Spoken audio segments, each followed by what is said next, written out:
Testing 1 2. Testing 1 2.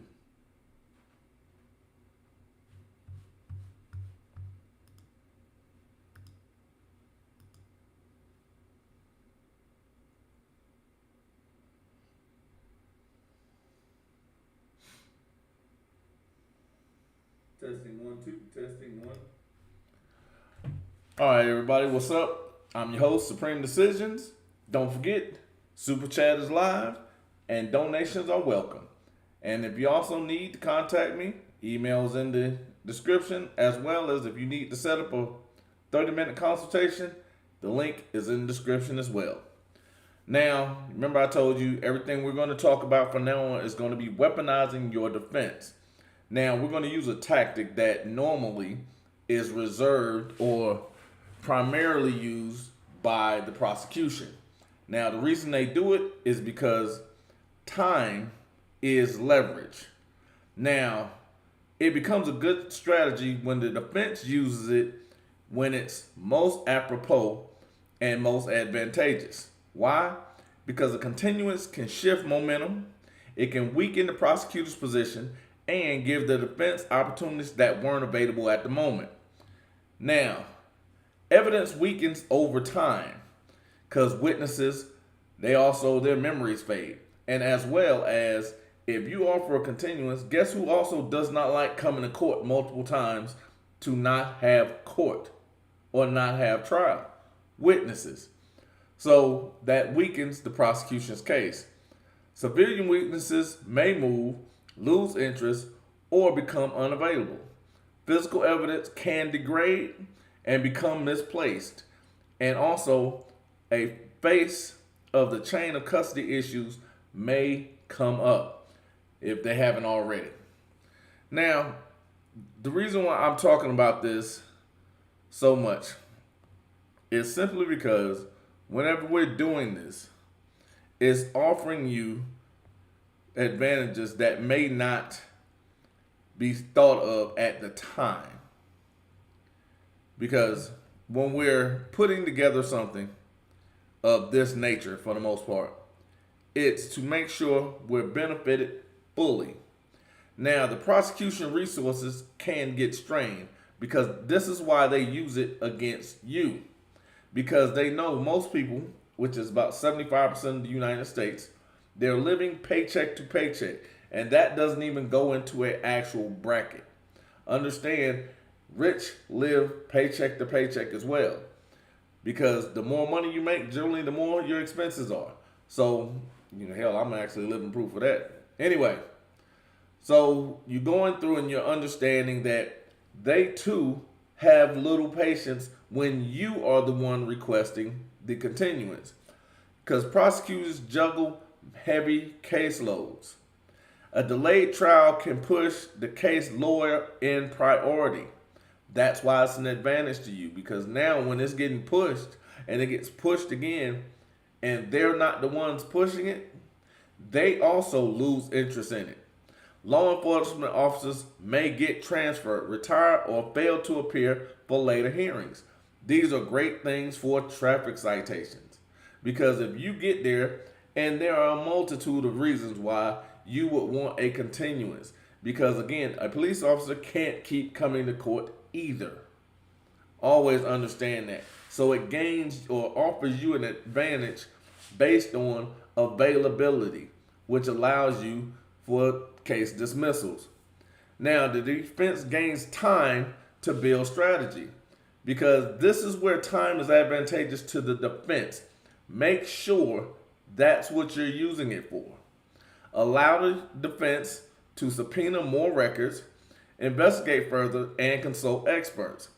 Now, this also provides more time for impeachment material on prosecutional witnesses. This means police officers, because now you can actually really press for Giglio information.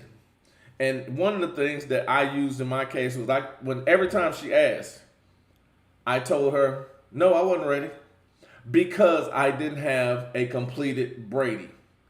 That was my argument every time. I haven't gotten a complete Brady file. Oh, well, we turned over discovery. No, you turned over partial discovery. And then the great part about it is because I wrote out a detailed discovery, I was able to check off everything they did not send. So we got continuances, which allowed me more time to not investigate, but more time to study and sharpen my skills. Because every 30 more days I got, I was literally studying 20 hours per day. I wasn't just sitting around. Granted, it put a strain on my wife, it put a strain on my finances, it put a strain on everything. But the point was, I gave up that time to make that time advantageous for me. And those are the things that you can use this for. Now, you can create spaces for developing constitutional motion, even suppression arguments. These are things, again, part of that educational time in which you can build a greater defense. Now, settlement pressure on the state. The prosecution prefers efficiency when they are the ones that are promoting it. Always use that because there's always that caveat. If the cases linger, they may offer a better plea deal just to close it. That's if you are looking for a plea deal. Always understand that. And here's the thing, I always go by the opposite. One of the things I spoke about when I said the mistakes that Young Thug's lawyer made was Fannie Williams had made a comment during the press conference where she said, we are not going to try this case for X amount of years. They still had arrested Thug. The issue was, why not then, knowing she had already admitted that Thug he was just supplying money to people that he knew. She didn't believe that he was an actual participant. These came out of her mouth. But when she said that, okay, we aren't going to try this for a few years, why not put pressure on her right then to try it within the next 90 days? Because they had already made moves to arrest him. Because had he done that, we wouldn't even be having a conversation about Thug or Gunna. Because at the end of the day, there are still things which most people do. If you ask them a question, they'll tell you how to sell them. Because that is one of the reasons why whenever I was in sales, I was in car sales, in Kirby vacuum sales, in timeshares, in real estate, people will tell you how to sell them. Even if you listen to attorneys, they will tell you how to beat them. Because they are giving it away because they've been doing wrong so long, they have no idea what right is. But again, that goes back to the conversation or the video I did talking about the art of listening. You have to be able to use these. These shouldn't just be decoration on the side of your head. You need to be able to use these as a weapon for you. And pay attention to what people are saying and then watch their actions. That is the one thing that most people lose out on in every aspect of life. People can do this really well. I'm one of them. I can do this. But then watch the actions because your words have to match your actions. Your actions have to match your words. And at the end of the day, that's one of the things I attempt to try to pride myself on. I'm not just going to say something just to be saying it. My actions also need to match up with what I said. So that's why I also give you the case laws. That's why I always talk about the codes and the statutes in the organic codes of the states. Because I need you to have a matching movement with what I'm saying.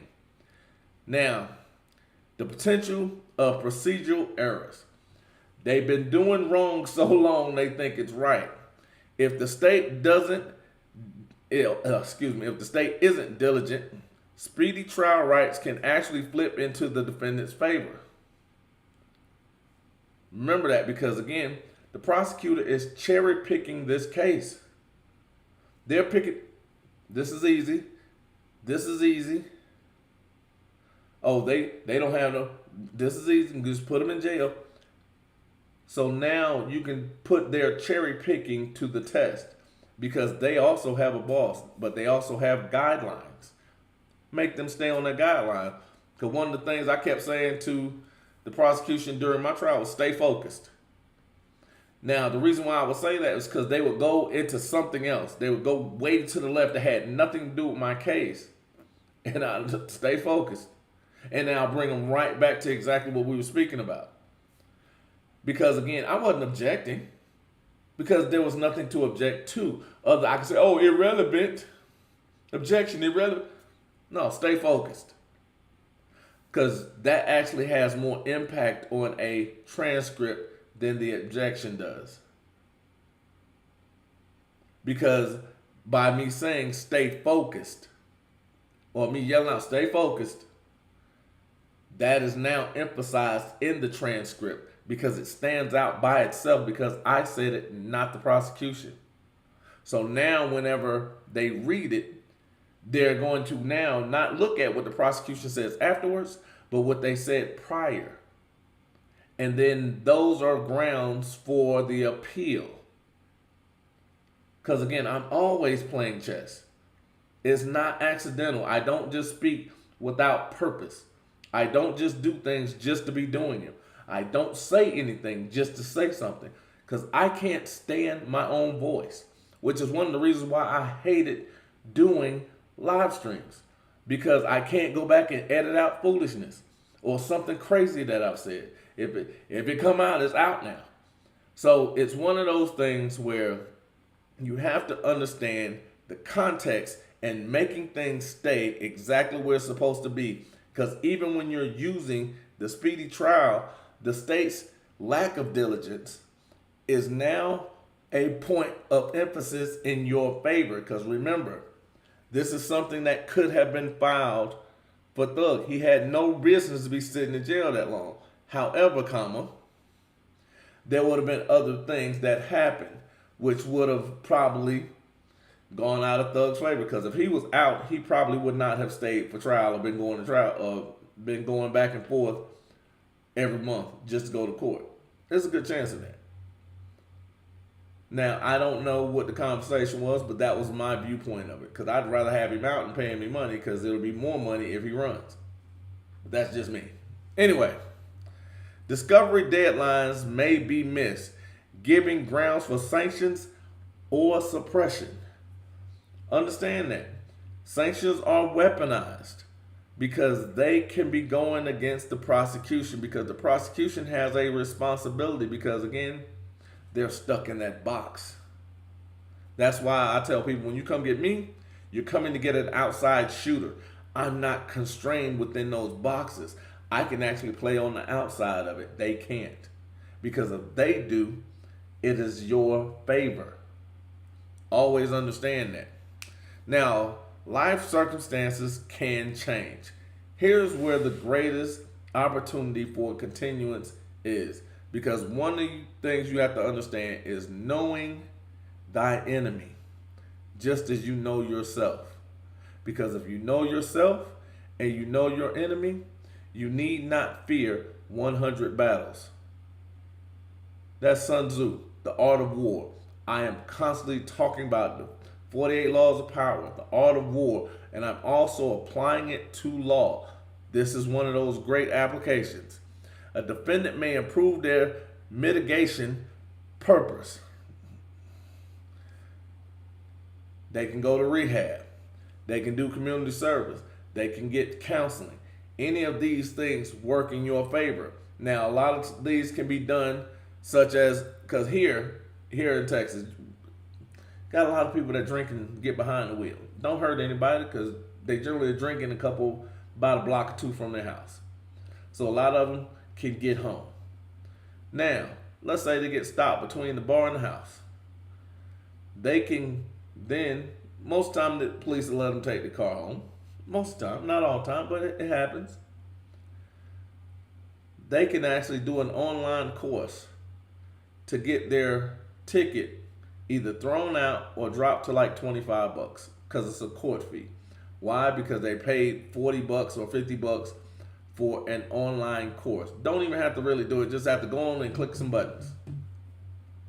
But they're saying, okay, $75 versus $350.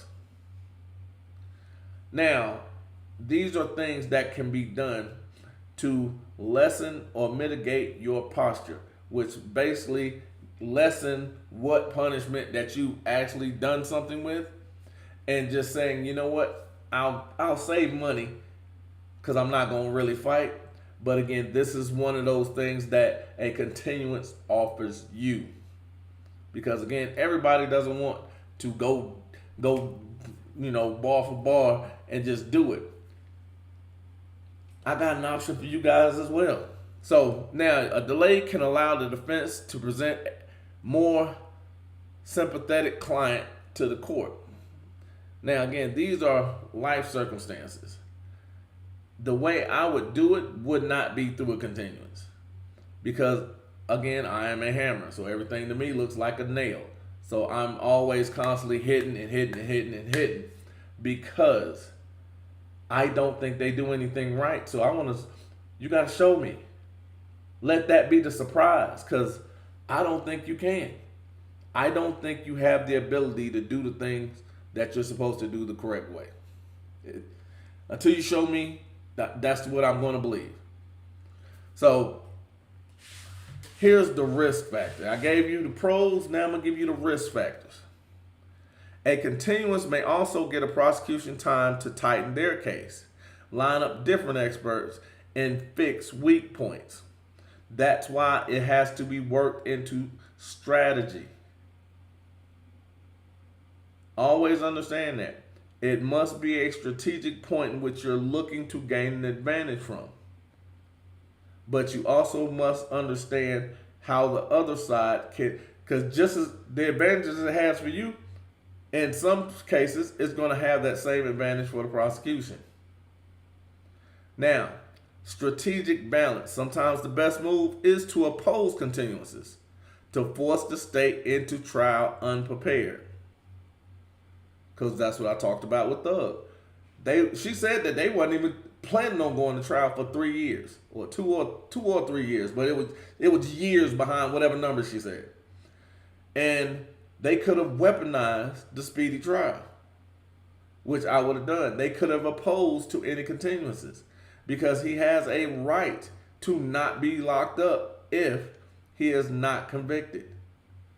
And again, it's an understanding point of contingency on that one. Defense counsel should weigh whether the prosecution looks ready or not. And again, this will be from listening, because when you deny the continuance, watch their body language. Listen to what they say and how they say it. If they're insisting on it, you got them. You got them in the chokehold. If they are okay with the continuance, they weren't ready. It was never in their plan to do anything. And again, it's understanding and paying attention to body language. Now, the psychological pressure. A quick trial may catch the state off guard, which is why a speedy trial motion in some cases is a great weapon. It is not a card to always play, because if they are prepared, this could mean you going to jail faster. Because, give you an example. There was a young man down in Fort Worth, Texas. Pretty affluent. Well, what happened was he went out to a party. And while he was out at this party, he was, taking Molly and drinking and all kind of stuff. And he was 19 years old. Well, when he was driving home, he was driving at a high rate of speed. He ended up crashing his Bentley and killing 3 people. Had they tried him within the first 90 days after it happened, he would have gotten convicted. They waited almost 4 years. He looked like a completely different person. And most people did not know that event had even happened. That is why you do certain things. The defense kept pushing it back, and he ended up getting completely exonerated because there was no witnesses to what he did. There was nobody that could speak to it. No, all the video they had magically disappeared, and they were only basing everything off a Facebook post, which none of the pictures that he were in that they were using was showed him with a drink in his hand. They just showed him smiling at a party. So yes, he went to a party, and then they showed he did get in a car accident. However, all the other stuff didn't matter because couldn't prove it. Because he stated he didn't remember if he drove or not. And nobody could come to the stand to say that he actually drove that car. Why? Because they allowed time to be placed in the middle of all of that chaos. So it gave them a psychological advantage because you can only go based off the jurors, can only go based off the evidence that is presented to them. So if they don't have evidence of him being in the car, they don't have evidence because he didn't go to the hospital, but his car was in an accident. But nobody understood the fact that there was a reason they kept pushing it back. It was to gain that advantage. Now, a practical plan: file or offer a continuance when a defense investigation is incomplete, or Brady is incomplete, your discovery is incomplete. A witness credibility can be weakened with time, such as going deeper into a police officer's Giglio information, because they generally will not give you, if you ask what property, they will not give you all aspects of the request that you're doing for Giglio. And the prosecution is currently strong and well prepared. That means all the witnesses are excited to be in court. Let's stop all that. Let's give them some time that they got to take off work a couple of times. And let's see what happens. Let's see how excited they are. Always understand, leverage is in the delay. If you're choosing to get the delay, you can choose the leverage. But if they're choosing to get the delay, they're looking to leverage you. So understand how to play your hand. Use the extra time to aggressively pursue discovery, suppression motions, or mitigation strategies. Because again, the mitigating strategy would be counseling, rehab, the online courses, doing something that makes you look better in the eyes of the court, for the most part. Track the state's compliance with speedy trial rules to flip delays into grounds for dismissals. Because again, there's a time clock if it's done properly. And I can't say that enough because I will speak to people and they have all the tools. They'll tell me how they listen to me and they have no idea what they're doing. It's almost like the greatest line that my brother ever gave me was, we were speaking about, I did the story of Corey, and I spoke about him. My brother told me one day, because he was like, well, why are you doing this with Corey? And I was like, dude, I don't deal with Corey like that. He said, well, you leave your paperwork out and you know he can see it. I'm like, he doesn't know how to use it. He said, that's his point. He said, what you're doing is the equivalent to giving a handgun to a child. You don't know how it's going to end, but at some point you're going to end up on the news. And sure enough, that's what it was. We ended up on the news because I left a handgun on a table for a baby to get to. And that's what's happening in a lot of cases. People are watching. They don't know exactly what I'm tooling them up, but they have no idea how to use those tools. And now, keep pressure on the prosecutor for plea negotiation as the case drags on. Now, as y'all can hear, my timer is going off because I'm actually cooking. But yeah, I'm cooking here too. Anyway, but I'm getting ready to get off. I'm getting ready to get offline and go finish my food. And then I'm going to come back with some more food for you. So remember, if you're losing today, buy time may mean you're winning tomorrow. A continuance is a strategic reset button. It weakens the prosecution position, strengthens your defensive options, and shifts leverage over time. And I'm Supreme, and I'm getting ready to go eat.